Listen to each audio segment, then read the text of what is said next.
morning. My name is Gabrielle Fagundez. I have a PhD in environmental law from the Federal University of Santa Catarina in Brazil. Currently, I'm doing a postdoctorate at the same university. I'm researching the relationship between human rights, climate emergency, and health. It's an honor to have the opportunity to speak at this event. Today, I briefly address the relationship between the climate catastrophe that has occurred in southern Brazil with ecological injustice, addressing the framework of risk society and the solution that global constitutionalism represents. In the midst of a scenario of global ecological urgency, Brazil became a symbol of the destructive potential of climate change with the floods in Rio Grande do Sul, a state in the south of Brazil. The scenario of destruction followed the same logic reproduced worldwide, with no social uniformity in the impacts generated. A picture of injustice and climate races was revealed, given that the groups most affected by the catastrophe were those who had already been marginalized. Climate change and its impacts, as well as the injustice inherent in them, is a current issue of growing relevance. According to the sixth assessment report of the Intergovernmental Panel on Climate Change, climate risks are appearing faster and will become more severe than expected, which will make it more difficult to adapt to worsening global warming. 3.6 billion people already live in environments susceptible to global warming. Despite contributing minimally to global emissions, the poorest countries and small developing islands are already facing the most intense effects in terms of temperature rise. The death rate from extreme weather events is 15 times higher in more vulnerable regions. The characteristic urgency of the climate and ecological crisis has become even greater due to various factors. These include the nonlinearity of degradation process, with natural processes being interconnected. This would explain, for example, the relationship between the occurrence of acid rain and atmospheric pollution. There is also the exponential nature of the growth pattern of the ecological crisis, which justifies the growth of environmental destruction in proportion to the degradation that already exists. Thus, for example, the greater the loss of species, the faster ecosystems decline. Finally, there is the reversibility of many environmental damages, such as the intense accumulation of greenhouse gases in the atmosphere, making it practically impossible to reverse the process or establish a capture procedure.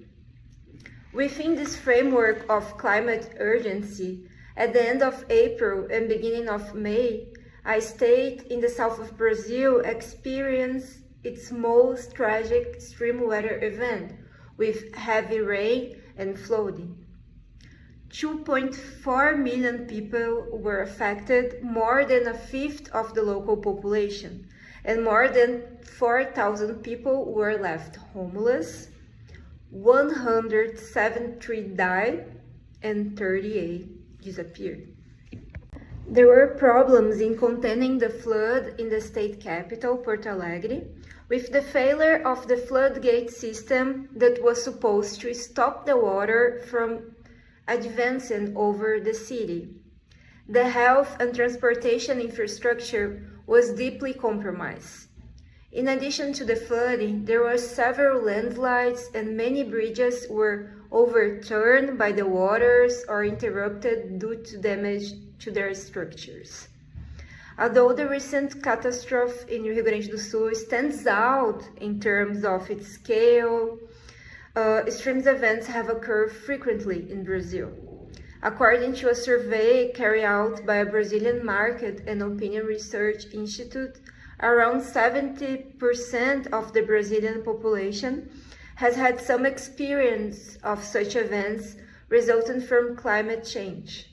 Thus, to the extent the indicators of the environmental crisis are more clearly differentiated, awareness of the ecological urgency moves from being the exclusive knowledge of scientists to being common knowledge and shared by the entire human population. Carlos Nobre, a renowned Brazilian climatologist, warns that in the coming years, there is a high probability that the south and southeast regions of Brazil will be subject to more occurrences such as those in Rio Grande do Sul, while the northeast and center-west are likely to face severe droughts. According to the Climate Change Vulnerability Index 2017, South America is ranked as the 6th most exposed region to climate change. In this context, it's urgent to stress the importance of reducing vulnerabilities. The experience of the poorest population in the state of Rio Grande do Sul has been different from those who live in wealthier areas, which generally have better urban infrastructure and resources to meet emergency needs. Avoiding or at least minimizing the impact of such events on vulnerable population is becoming increasingly important because it is in the event of catastrophes, in particular, that climate injustice as part of environmental injustice manifests itself. With the intensification of the climate crisis, humanity's current situation evokes the idea of climate and ecological injustice, as there is a profound inequality in the expectation and degree of vulnerability to extreme climate events among the inhabitants of different regions of the planet. Here again, the rich countries, mostly in the global north, are among the most polluting and the cause of global warming and climate change, while the poor and those in the global south, whose nature and communities have historically been exploited, are the most affected by the effects of this warming. It is these regions that already suffer and will suffer even more the most from extreme weather events and their long-term effects, such as water scarcity and soil infertility, according to the Intergovernmental Panel on Climate Change. This year's catastrophe in Rio Grande do Sul reflects a scenario of climate racism, because in the selection of groups affected by the catastrophe, it was those who were already marginalized who suffered the worst effects. At the same time, events of this kind exacerbate pre-existing inequalities. Housed in shelters, the situation of those affected was very precarious, depending on donations of food, water, hygiene products, clothes, mattresses, blankets, and utensils. The already vulnerable groups, Black, Indigenous, and riverside communities, are the ones that most needed support to recover their homes, many of which were located in high-risk areas and had to be rebuilt in other areas. Published research has shown that the affected areas in Rio Grande do Sul concentrate the population with the lowest incomes, ranging from 1 to 3 minimum wages. Therefore, in the context of the recent climate catastrophe in Rio Grande do Sul, the unequal way in which communities were affected highlighted the unfair and racist nature of the current ecological emergency. Environmental degradation and its implications are the heart of German sociologist Ulrich Beck's risk society theory, which is characterized by the existence of ecological risks and the reactions and perceptions generated by these threats. The risk society is a theory that portrays the current scenario of climate emergency in the framework of climate injustice, as can be seen in the case of Rio Grande do Sul. This theory portrays contemporary society as a second phase of modernity, whose characteristics are the indiscernibility of the dangers, their dependence on scientific knowledge, and their supranationality. In addition to the intrinsic incalculability of some of the dangers of second modernity, the origins and consequences of risks and dangers are also concealed by what Beck calls organized responsibility. Beck coined the term to describe a system in which actors collectively produce and distribute risks, but avoid being held responsible for them. Beck's concept explained how institutions are unable to manage risk and tend to deflect risk causation.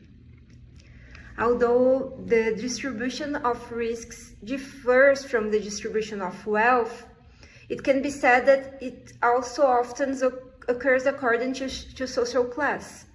Therefore, the distribution of risks is linked to class structure, reinforce class society, so that while wealth is concentrated in the upper classes, risks accumulated in the lower classes. An example of this unequal division of risks is the fact that the neighborhoods most affected in the long term by various pollutants in the air, water, and soil are those most accessible to the lower income groups of the population. Despite the way in which the distribution of risks reinforces class society, Beck argues that risk societies are not class societies. This is because social differences and physical borders lose their importance with the expansion of the risks of modernization, with its inherent tendencies towards globalization. The importance of the boomerang effect in the context of risk society is emphasized. According to Beck, risks sooner or later reach even those responsible for their production or the recipients of the profits. The ecological crisis and globalization are challenging the approach to environmental law, the elements of environmental justice, the current system of governance, and the state itself. All the norms created by current law are unable to reverse the consequence of environmental catastrophes, and the need arises for a new legal hermeneutic and the implementation of effective pro natura actions. A deeper understanding of the theory of law itself and the functionality of the state deserves to be approached under a new ecological ethic in favor of ecological justice and governance. The traditional model, characterized by the Cartesian, fragmented, and utilitarian thinking of environmental law, tolerates damage and reflects the idea of the risk society of the Anthropocene era, in which man is seen as the center of the needs. Simply reforming environmental law is not enough. In reality, there is no need for more rules, but rather a new hermeneutic, less anthropocentric and more interconnected, because there is a clear discrepancy between the idea of environmental law and its reality. The new challenges of the ecological crisis, such as climate change, require new thinking on local and global sustainability. From this perspective, there is the possibility of deconstructing an anthropocentric legal framework, which is with the implementation of a global ecological state based on an ecocentric ethic, which considers the resilience of natural processes and is concerned about future generations. In this context, Italian jurist Luigi Ferraioli's idea of global constitutionalism is important for deconstructing the current scenario of organized irresponsibility and climate injustice. Ferraioli points out that only a global constitutionalist can ensure the survival of humanity. The policies of nation-states are impotent and inadequate in the face of the global challenges faced today, such as the ecological catastrophes caused by climate warming, since they are tied to the restricted spaces of national territories and to the brief times of electoral disputes, without remembering or caring about the past or the future. There is also a submission of national policies to market interests. In the era of globalization, the future of any country, and especially poor countries, depends less and less on internal policies and more on external decisions, taken at extra-state political headquarters or by global economic powers. The powers of states have been reduced by the globalization of the economy and communications, at the same time as there has been an increase in integration and interdependence between all the peoples of the earth. Therefore, in today's globalized world, the only rational and realistic alternative to a future of devastation, war, and violence is the construction of an international public sphere that guarantees peace, human rights, and common goods. The establishment of a global constitutionalist with an Earth constitution is capable of unifying men's struggles which thousands of associations are engaged in around the world: environmental movements, pacifist movements, movements for an equal guarantee of the right to health, among others. The global constitutionalist, in this sense, meets what the planetary emergencies themselves have achieved, which is to unify the planet, removing the sense of limits, borders, and national selfishness. Based not on majority consensus, but on coexistence and solidarity between different and unequal people, the Earth constitutions, unlike many international treaties such as the UN Charter and the Universal Declaration of 1948, provides international guarantees of the rights attribute, present enormous norms of concretization. Thus, for an Earth constitution that is up to the task of globalization, two structural innovations are needed in relation to the current international charters of rights, which are primary and secondary guarantees. Therefore, there must be provision for and implementation of primary guarantees of fundamental rights, comprising the political, civil, liberal, and social spheres, as well as secondary guarantees in order to deal with violations of fundamental rights. The constitution of the Earth is characterized by an expansion of constitutionalism beyond the state. It goes towards a constitutionalism of international law, of private law, and of fundamental goods. So it creates rules and guarantees in relations with the market, as well as guarantees aimed at ensuring the conservation and access of all to the enjoyment of vital goods, and the banning of deadly goods, such as greenhouse gas emissions. The importance of a constitutionalist of goods lies in the fact that natural vital goods, drinking water, air, the integrity of the environment and climate balances are still not clearly perceived as the object of fundamental rights and are subject to destruction and private appropriation with impunity. In addition, deadly artificial goods today pose a threat to survival and health. It's only with an Earth Constitution that certain promises currently being made at the international level can be materialized into political limits and obligations, capable of effectively binding states and global markets. For example, the oft-mentioned goal of ending greenhouse gas emissions by 2050 and limiting global warming to no more than 1.5 degrees Celsius will only be seriously punishable if a planetary constitutional norm imposes a progressive tax over time, so as to make all extraction and use of fossil fuels less and less profitable by 2050, when a total ban should be achieved. To conclude, in the current context of the risk society in which we live, systemic environmental protection must include the protection of common goods, with social, ecological governance, and a break of the current model of environmental management of public policies.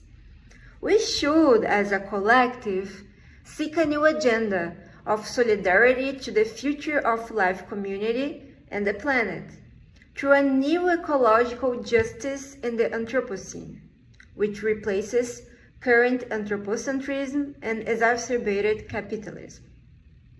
Thank you very much. It was an honor to speak at an event that discusses such relevant themes and to be among so many great researchers. Thank you very much.